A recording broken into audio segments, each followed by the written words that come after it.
Epitome of Monday energy. It really is. Oh, it really is. Hello. Katie, you good? You're gonna be right. I mean, we gotta be. Yes. Hello, everyone, and welcome to Nighttime at the New Park. Oh boy! It's that to-do list and the weights and the did I do that things and then the. But yes, welcome and thank you for joining us. We have a live chat going on, so if you're watching us live, join us in that. And then here we go, the banners. Well, Katie, you are a present to be here. I was like, yes, my presence is a present, and yes. I'm lucky to be here some days. Let's be real. Yes. And then, well, I got a magical, so there we go. That's on mine. I got great. There we go. Yes, I love it. Sparkly. Yes. Hello, I'm Carrie Lane, and super excited to be here and talk to you all. We have a lot of different things. We have Spy Family. We have probably Overwatch of some sort. No, it was on break this week. We don't have. You can talk about that. We don't have Overwatch League, but we do have Overwatch News. There we are. We also have Studio Ghibli. Some stuff is going to be in theaters, as well as more. So stick around for all of that. We got a live chat going. We got Giga Derek in the chat. Hello. There is another topic that we don't quite have a banner for, and this is news. Yeah, that's why we keep the news banner. Yes. Start off with some unfortunate news, which if you're on Twitter at all and follow voice actors, you should probably know about.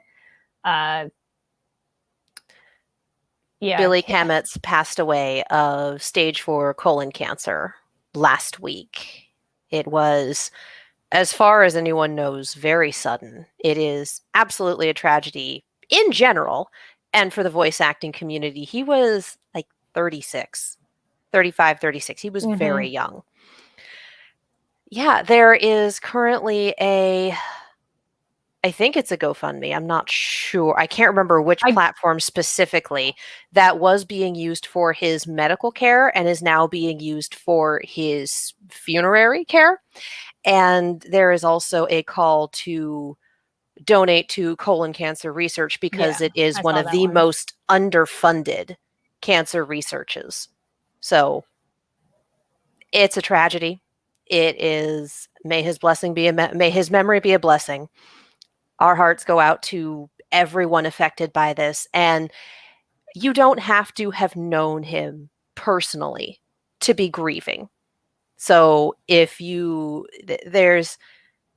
don't feel the need to diminish your grief if you are feeling grief just because you weren't like a close personal friend or family. If someone's work, if someone's presence affects you and then you lose them, allow yourself space and time to grieve. Those feelings are valid. Yeah, it's that interesting thing of, I mean, it's in the vein of celebrity that you can still feel like you know someone. And absolutely, it's still valid and brought characters to life. And so, yeah.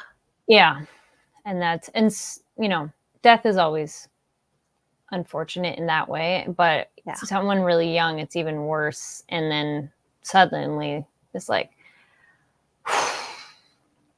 so again, there is the funeral fundraiser to help out his family, help with the funeral costs. And again, if you are willing and able, donating to colon cancer research is a good way to help with things as well. Yeah, I was just trying to look real quick because I know I saw something. But yeah, you'll see it on Twitter. Definitely. Yeah.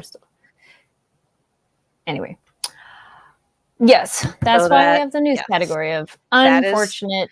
That is why we have the news banner. Yes. I'm like, okay, and there's no good segue. There's no transition. We just move into happier news. Yeah, so I'd say for something lighter note, I'm like, where'd it go? There Wait, there we are. Big Monday energy. Big Monday energy. Well, speaking of, I guess, processing emotions, Ghibli films are definitely films that address different types of emotions we go through, have experienced, and such. And they have G-Kids with Ghibli is releasing films to theaters. They started doing this earlier this year, but reminder on that. And the next one coming up will be The Cat Returns, and that will be the 20th anniversary. So that's pretty exciting. And that's going to be on June 26th and 27th. After that, it's going to be Kiki's Delivery Service at the end of July, beginning of August. Only Yesterday at the end of August. Howl's Moving Castle end of September, and Spirited Away at the end of October, going into November. Words. So you can check out a great one for the end of October. Right? I was like, oh yeah, that's a good timing. Perfect. Howls and Spirited Away back to back in spoopy season. Yes. Yes. So you can get more information at ghiblifest.com. And if you haven't seen The Cat Returns, it's a sweet little fantasy isekai piece. It's very cute. Yeah. And it's neat too if you have seen these films already and you want to bring your friends into the fandom, but now you can see them on a big screen. Yeah. So if you are comfortable going to a theater, it's a good time. Check online for which theater near you, because sometimes, depending on how big or small your city is. So, yes. So, I mean, Overwatch is still an anime, but what's your Overwatch? No, this is gaming. News? This is gaming. Which will change to gaming. We got a gaming banner. Yes. Yes. Overwatch 2 trailer dropped yesterday, Sunday. I watched it and I cried. I just straight up cried. We got a date, October. Of course, I blank it now. It's either October 2nd or October 4th, but we have a release date. It is announced to be free to play, which makes me wonder if the PvP aspect is free to play or if the PvE, which is player versus event, the story mode essentially, is going to be free to play. There's doubt as to whether the whole thing will be free to play, but I would be very happy if it were, just involving, buying the game once and then being able to play it. I'm here for it. Let's go. So more details on that, I assume, the closer we get to it. We see some of the newer maps. We see hints at a Fox hero, and we have confirmed that the Junker Queen is going to be a new tank. We got some moves. We got a specific story trailer for her. God, what a look. What a look. Damn, I already know a number of people going, I'm cosplaying that now. Yes, gimme. She is, for those relatively familiar with the lore, for those who have played through Junkertown more than once, she is the queen of Junkertown. For those not familiar, in the lore of Overwatch, it's after the robot apocalypse, basically. They survived and they won. But there are still parts that are fighting robots, and there are parts that are better, and there are parts of the world that just got completely hosed. And Australia is basically full Mad Max at this point because of the Omnic crisis.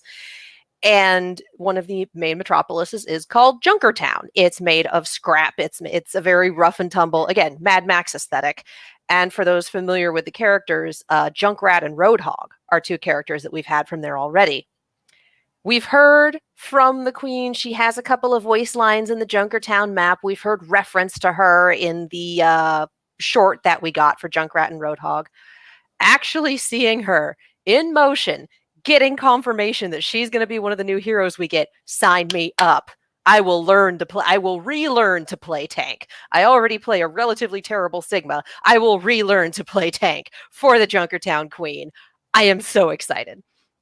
And for those who already own Overwatch or who purchase a copy of Overwatch before, I believe the cutoff is right before the game drops, there is a thank you package for Overwatch players that will be released in Overwatch 2 for people who already own Overwatch. It has a Sombra skin, a Doomfist skin, I think a badge, and then a few more things coming down the line. So it'll be all digital, but it's one of those I was doing this before, it was cool sort of things. I'm very happy. I'm very excited. I love that we got the Junkertown Queen confirmed. Finally, we got Sojourn. We got the Junker Queen. I'm in. Let's go. So yeah, early October, Overwatch 2. I like the idea of a Mad Max realm. That sounds fun. Yeah, it's the world building in Overwatch is interesting when we can get anything consistent. This is one of those games where it's got 30 some odd heroes and some ancillary unplayable characters. And it's one of those things where it's like, if you're not one of a core like 7 or 8 that are super popular, good luck getting a story about you ever at all. There's a reason that Give Zenyatta lore is a running joke. And of course, all of my favorites, they're like, here's a little bit of lore, and that's all. So, like, do we have stories about Sigma? No. Do we have Zen stories? No. We lucked out that we got a short story for Symmetra, and it was amazing. And also, the comic for her was amazing. I am here for the Symmetra lore, but like Zenyatta lore, where he's not being an accessory to someone else's story, or Sigma lore that makes any sense at all. Come on. I could talk about this for a while. We should probably move on. It's all right. I was going to say, well, it's world building, and that covers our announcements and different things, leads into our other world of world building. So did you play dodgeball like this? Because when I watched this, is not how I remember dodgeball, but what about why you? was there only one ball, and why did catching the ball not put the person who threw it out?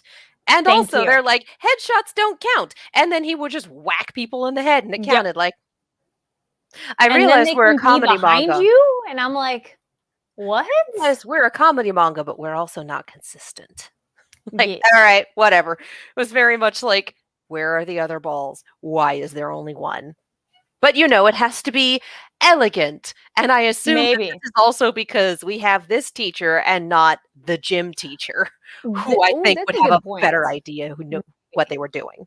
I just saw this now, so semi-rewind, but Giga Derek says, might just dust off my copy of Overwatch.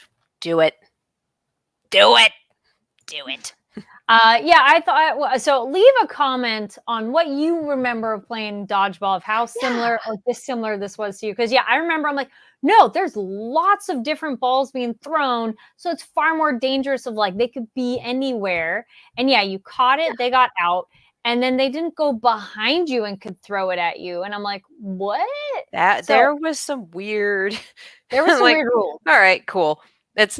We played American dodgeball, and this is Austanian dodgeball. Yeah. I'm sure the rules are different. I'll take that. That's okay.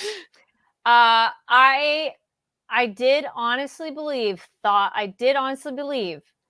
for a moment that Anya was going to throw the ball okay. Not necessarily an amazing powerhouse, but the way it happened, I was like, oh, no! The fact that she was going through the litany, and then it was this, and it was this, and it was, and I forget the rest. I'm like, and there it goes. There's no way. This is not an Anya saves the day situation. Like, we can have those, but this is not going to be one of them. Yeah. I mean, literally her physique is just not the same as yours, and like learning a week or two in advance is not going to give you that muscle coordination yet. I mean, it was the correct technique. She just forgot the step where you aim. Yeah, that's kind of an important one. It was, in terms of momentum and follow-through. She aimed at the floor. Like, in terms of momentum and follow-through, that was all correct technique. She just, she forgot the part where you make it go forwards. What do you think of Damien trying to save her there? Going in front and grabbing it. I was like, okay. Honestly, my favorite bit with Damien was the training montage. The one point where they were on Namek for no reason. I had a moment. I'm like, wait, are they legit doing it? Because I'm like, these are fancy rich kids, maybe. Oh, and then it's like, nope, jungle gym. I'm like, okay. Yeah, that was super cute.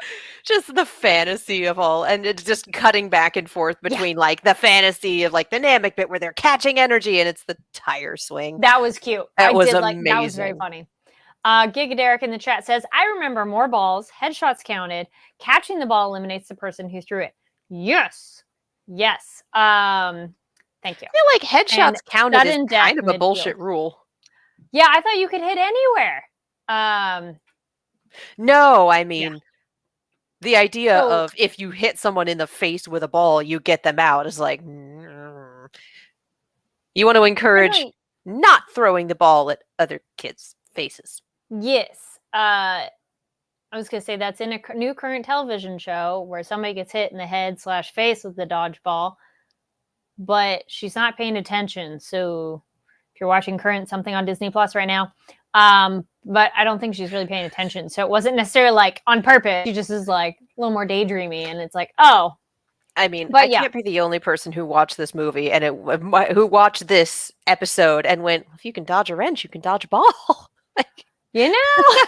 That's true. And I'm like, in the movie Dodgeball, they had different multiple ones. And like, anyway. I can't be the only one sitting here quoting Dodgeball at these like 6-year-olds. And also that one guy, the giant. There's no way he was 6. I'm so glad they put him next to his dad because I thought he was adult size for a second of like, wait a minute. I mean, yes, absolutely. I agree. Like, how are you possibly one of these children? But seeing him next to his dad, I'm like, okay, he's not a giant. He's just a very large child. But I agree. Yeah. I'm like, and then they gave him this man's voice. Yeah. I mean, dad being huge was definitely one of those, oh, okay, he takes after, but also genetics, just like the muscle definition and the size and the like. You know what, though? There are some like kid gymnasts, though, that are pretty, they're not bulk, but they are ripped. Like they got all kinds of definition going on. But they're not like. It's just one of those things where it's like, we're supposed to believe he's like 6 or 7? Yeah. One fear. Maybe little problem he with was that. Like a grade behind, or started kindergarten late, so maybe he's in like he's a 7-year-old. I feel like that would immediately disqualify him from this school. Oh, that's true too. This is true. The only thing I can think of is like birth date cutoffs. True, he could be the age at the beginning of the year, but then he could be like, yeah, I don't know. He is an older 6, closer to 7, as opposed to a younger 6 because of birth dates. Like if anyone has played kids sports, you kind of know the idea. There was always someone on the other team that was much bigger, and it's like, oh, you were born in October.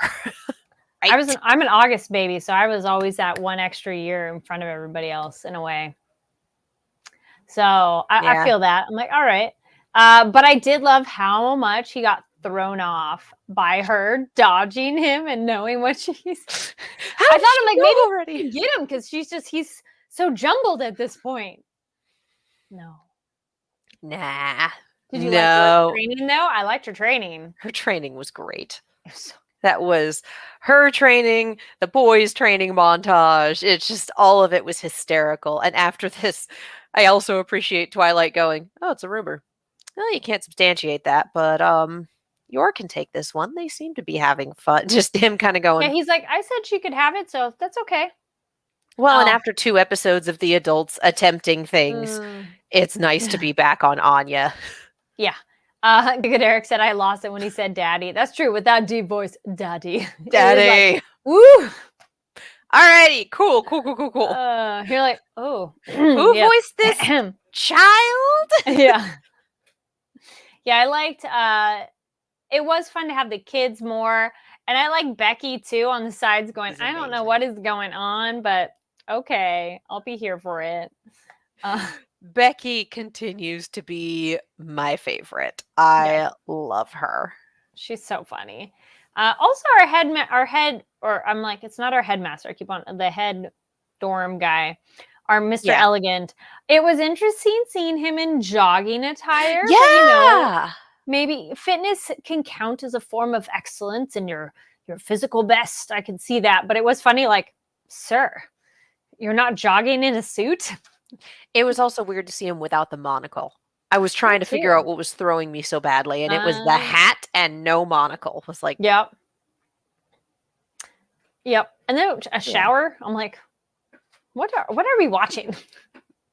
I was there for that. I'm like, are we going to get the sexy shower scene with the old dude? Let's go. That'd be interesting. I'm like, hey, we are not ageist here. Come on. If we're going to do the bullshit, we might as well do the equal opportunity bullshit. I am here for it. Indeed. Because that's hysterical to me. It would be. I was trying to think of other moments that stood out. The whole, we'll get the... Oh, I want to know who started it. But I like everybody knew it was from the same spot. So then I half wondered if one of the teachers did it just to mess with them. I don't know, maybe. You know, I don't But think I they like the would. But well, I'm not giving you a Stella, but I am going to give you a Bolt for yelling something as inelegant as "die" in a dodgeball match. I'm like, right, that's not oh, appropriate. he's not here for the shonen tropes. I get you. Then, well, maybe they can get Stella for getting along with each other. Nope. He's Nah. all, just kidding. Yeah, because those kids, Because at first it was like, oh no, the moment when Anya goes, I don't like you anymore. Damien went, anymore? That means you did. And it's like, yeah, for a minute there, you had a redemptive quality, and then you didn't. Yeah, that was so precious. Like, it was very cute, and it's obviously a little puppy dog crush, and it's just, it's adorable, but it's also very tsundere. Yeah. Like, buddy. Yeah. You need to tone it down a little bit and actually be a nice person. Yeah. Stop being a jerk. And also, you know what? We did get some character development for him a little bit of wanting to establish himself, not be just compared to his brother. And his two little underlings, I'm like, dude, why are you friends with them? They're so and just icky people to be around. And they're I'm just like, yes men. Yeah.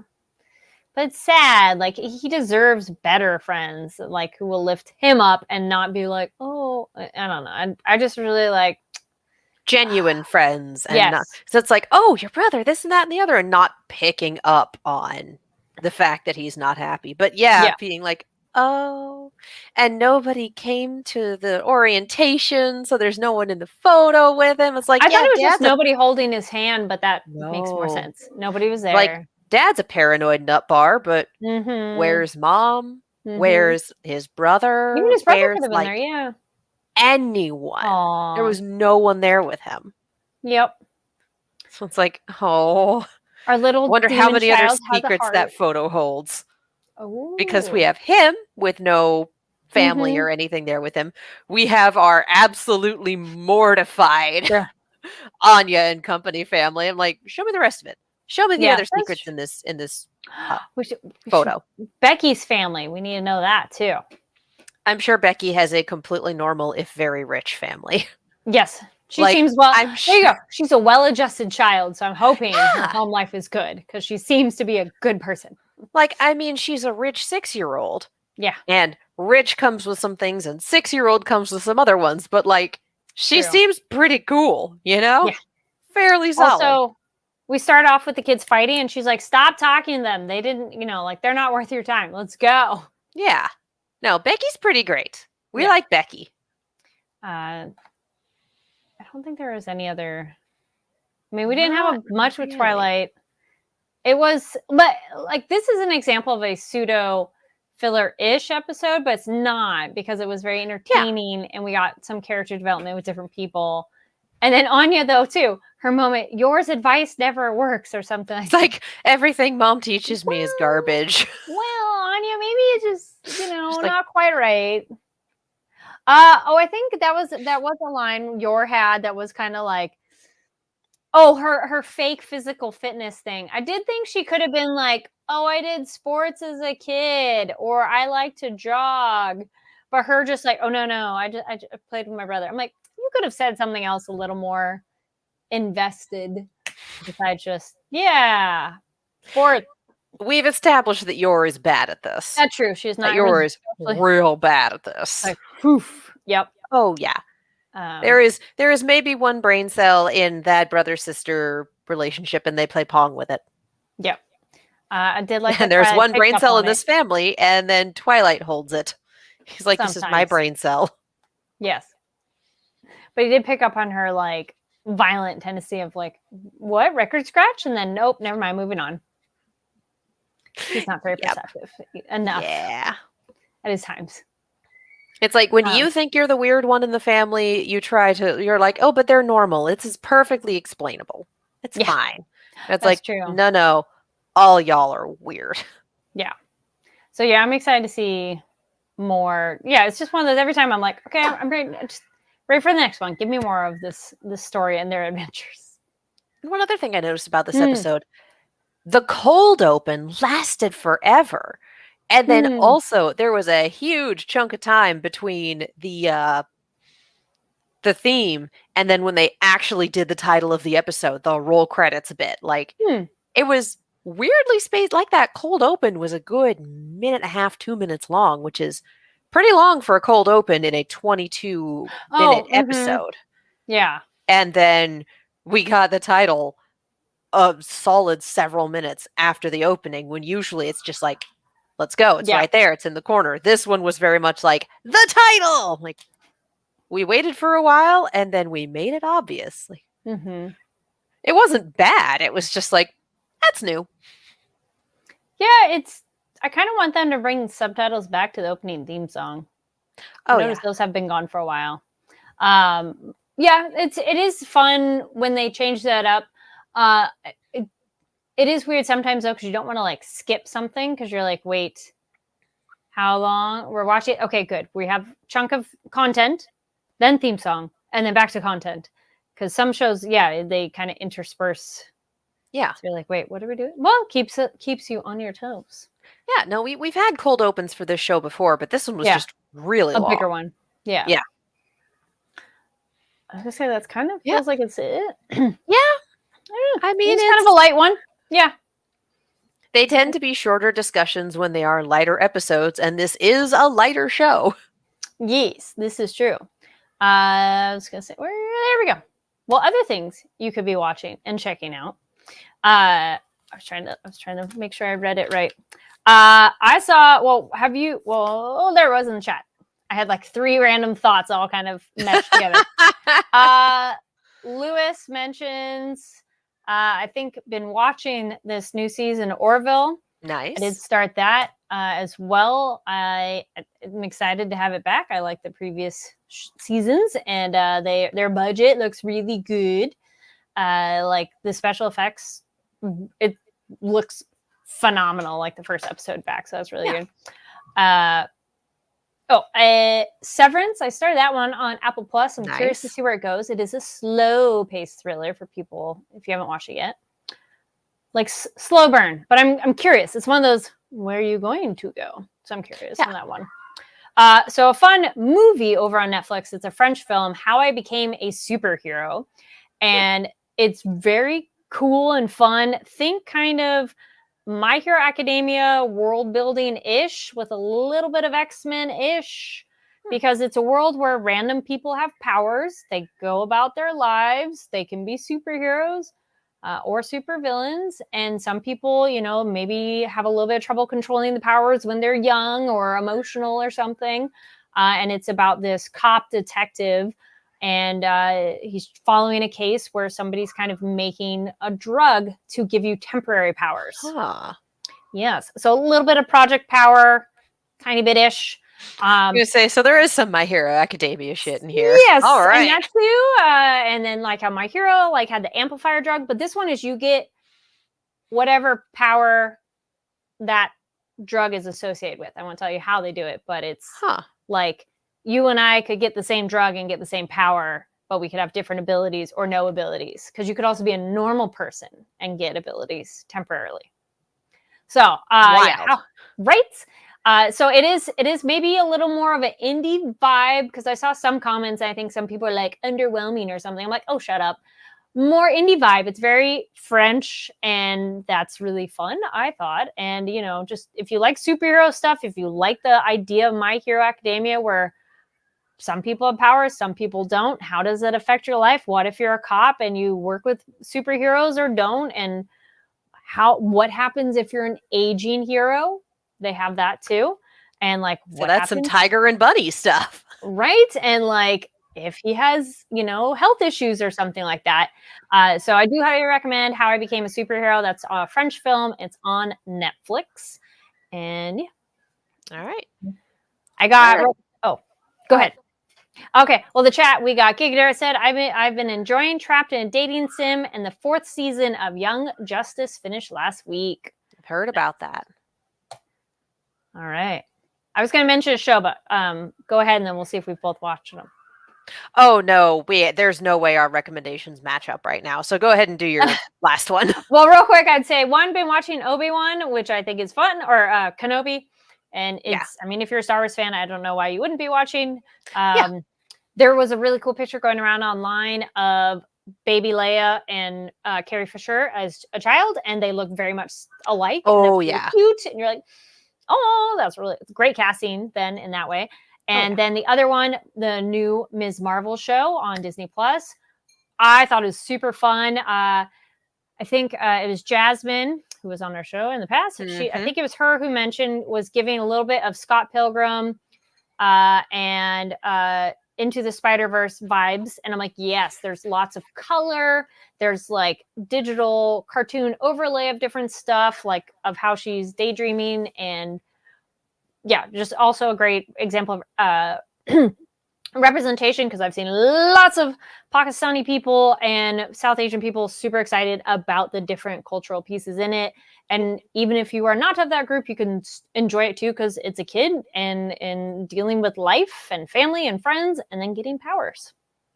I had a pull list at my local comic shop at the time when the first Miss Marvel comics were coming out, and I definitely put it on the pull list, and they are amazing.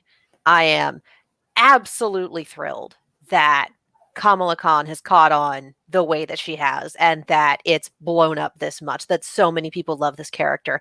I have not watched Miss Marvel yet. It is on my list. The reason I didn't watch Miss Marvel, and this kind of goes into my recommendations now, is that I spent most of the last week at home for my mom's 70th birthday. So flew home, spent the time with my family. Didn't partake in a lot of new media, because when I watch something new and story focused with my parents, my dad sleeps through it. And my mom does that thing where she wants to fast forward through the boring parts, but then the boring parts have plot, and then she kind of loses the thread, and then she asks me questions, and if I haven't already watched the thing, I can't answer them. So I don't. Yeah, I know. I cannot fathom watching new content and fast forwarding. I understand I only have so many heartbeats, I don't want to use it on things I'm not interested in. Like, I feel that. But also, I know somebody does that. I only have so long to live. You're like, oh no. It's like, I feel that, but also, like, if I'm going to watch something new with her, I want to have seen it myself first. So I've already experienced the story, and so I can answer the questions when they come up. Yeah. Watching Knives Out was an experience. Watched it first myself, and then watching it with her, and just knowing when to explain something and when to say, just hang out and watch. Speaking of, we have a title for the new Knives Out movie that's dropping holiday season on Netflix. It's called Glass Onion, which I believe is after a Beatles song, from what I've heard. I could not pinpoint which one, because I don't remember hearing one with that lyrics, but I am not an encyclopedia on the Beatles. So that's interesting. Netflix, that they're going to do that instead of theaters. Netflix, I guess, was the one who bankrolled it. But I'm very excited. Theater release, and I think that because of, I think I saw Knives Out with family, and like I have family that visit holiday season, and we like to go to the movies together. Yeah. So I'm like, but I wonder. But then we could all watch it at home. So we'll see. Yeah.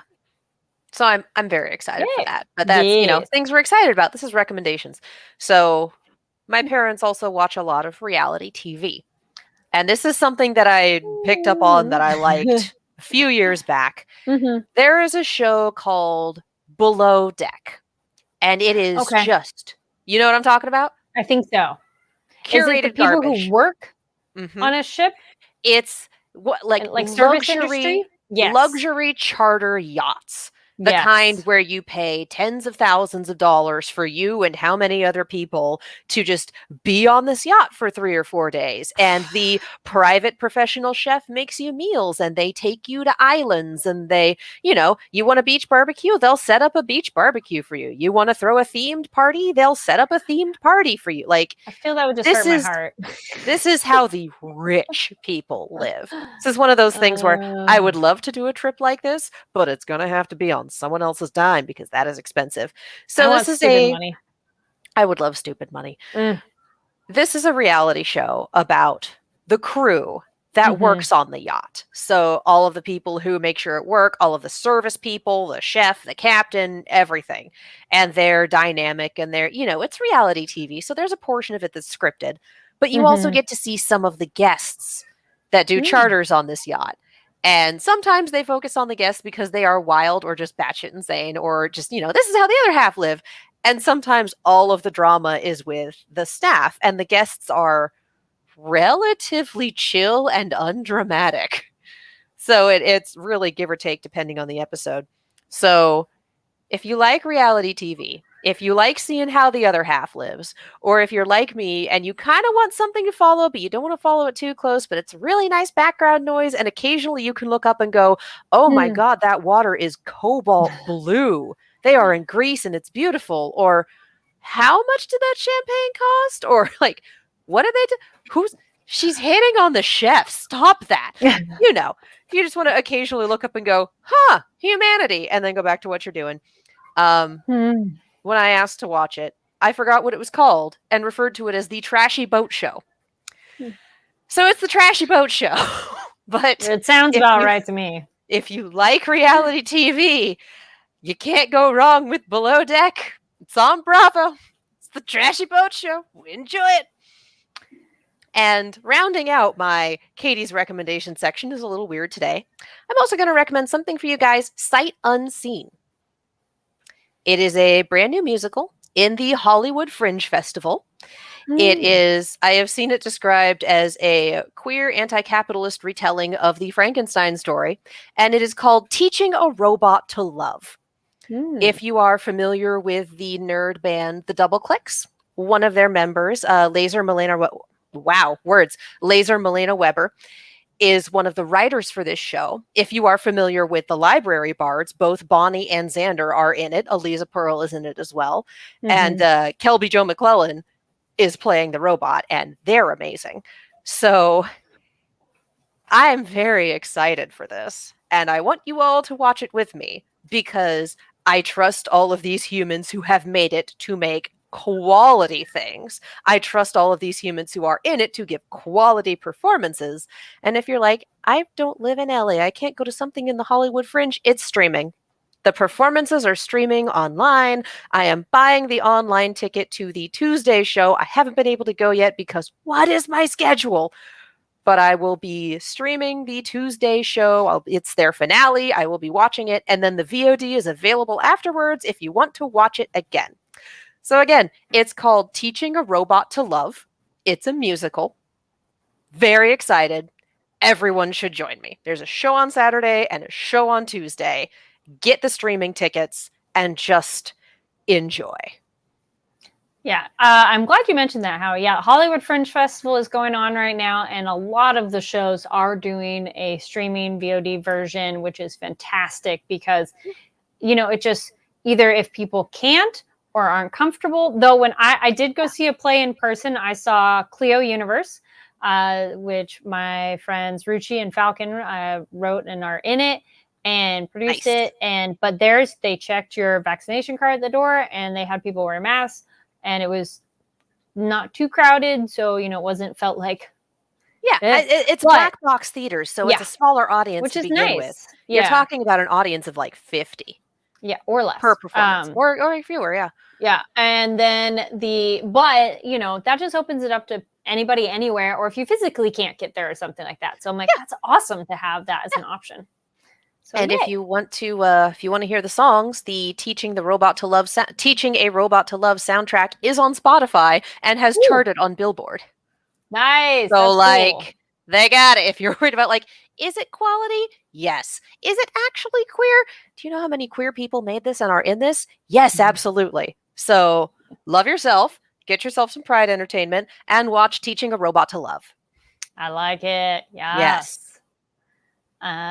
All right. I think that kind of covers everything. Yeah. Tune in next week. We'll probably be adjusting our time because Weird Al is coming to the Southern California, and we're possibly seeing him on different days and also trying to coordinate. Oh, there's no possibly about it. Yeah. I'm seeing him one day. You're seeing him a different day. And so our time will be adjusted. Stay tuned for that. Hopefully we'll be able to do it live, because we may as well be live instead of pre-recording. But just letting you know next time if you're like, wait, why are you not there at that time? That is why, because Weird Al. Yay. Yeah, follow the Twitters, follow the Fanversation Twitter, and follow the We Have a Nighttime at the Nerd Bar Twitter. That is NTATNB. So follow that Twitter as well. We will keep you up to date on those. Exactly. And so speaking of those, Katie, where can people find you online? You can follow me all over the social medias as well as on YouTube and Twitch at Kiaxet. That is Kiaxet. I finally got my copy of The Hourglass Throne in. Thank you, Flyleaf Books. If anyone is still looking for a copy, Flyleaf Books still has a bunch and they're autographed. So I might just be yelling about that on Twitter for a while, along with Overwatch news and Pride celebrations and, just everything else. Yay. Yeah. I was going to say, join me. Yes, go follow there. Yeah. And then re-shout out, which I was like, wait, was remembering now because Monday Energy, all that. Big shout out and thank you to last week's guest, Mark, who came on our show. Yeah. Talked a lot about One Piece. So if you are new here today, go check out that episode and to follow him and get more coverage on One Piece and cool stuff like that. Yep. If you want a long, in-depth, and very intelligent and funny podcast on One Piece, check out Yayo Talk Show. It's him and Al McClellan Jr., oh my God, Caden Jensen, and Molly Flood. They are all wonderful human beings. They all have amazing senses of humor, and it's one of those, one human is watching it for the first time. The others have already seen it. Let's discuss. Fun. That's always a really fun dynamic. Oh, yeah. So, yes. That's like watching a movie or a show with your friend and you've already seen it and you're just like waiting. Yeah, you're just like, it's going to be the part. It's going to be the part. Sitting in there, or they ask a question, you're like, I don't know. You should just wait a second. Sitting in theaters for Sonic 2, listening for watching it for the second time, listening to the people next to us go nuts and going, they're going to lose their minds at the post-credits scene. Let's go. And they did. Fun. I wish I'd been recording. It was hysterical. That's like people who leave during a Marvel movie during the credits. I'm like, it's 2022. How are you? They leave after the mid-credits scene, and it's like, okay. Amateurs. I mean, I understand if you got to go somewhere, but still, it's like, what? To be fair, the Doctor Strange credit scenes were both kind of so. But still is entertaining. Yeah, they're not bad. I was just kind of lost. Okay. Yeah, that's fair. That's happening. Cool. And then y'all can find me online. There we go. Carrie D Lane. That's KARIDLANE. And posted a fun Instagram one of my dog recently. Aww. So there's fun dog stuff on there and all kinds of other random things as well on TikTok and Twitter. And then also, I haven't shared it to my page just yet, but you can go to Dia TV. That's DIYA. Two nerdy things there. One, I interviewed Sway Bhatia, who is on the Disney Mighty Ducks Game Changers. There we go. Full sentence there. So check that out. If you like the Mighty Ducks, it's really fun. Great. It's a fun reimagining of it as a concept and a show, and she was a lovely guest. And then the other nerd thing that I'm like, can talk about it because she announced it. Coming out this week, I'm going to be talking with Qasser Muhammad, who she plays a new character on The Flash. So That's exciting on nerd stuff there. And also we do talk about queerness and we're like, perfect, this is Pride Month. And so that will also be dropping on Dia TV and then I'll be resharing it on my page too. So in case you want to just follow my page there, it'll be there too. So yay. Yeah. All right. Well, thank you so much, everybody who joined us live. If you watch it later, no worries. Comment down below. Happy to have you here. And yeah, let us know your thoughts on the episode or any of the other random recommendations or other topics we talked about or continue the conversation. Wait, I was trying to do, awkward. Yes, things. I was trying to do, I'm like, can I do one? No, this? I can do it. No. Steel third. Oh my gosh, it's backwards. Yay, there. I promise, yes. Anyway. Happy Monday. Yes, happy Monday. Thanks for being here. We'll see you next time. Bye. Bye.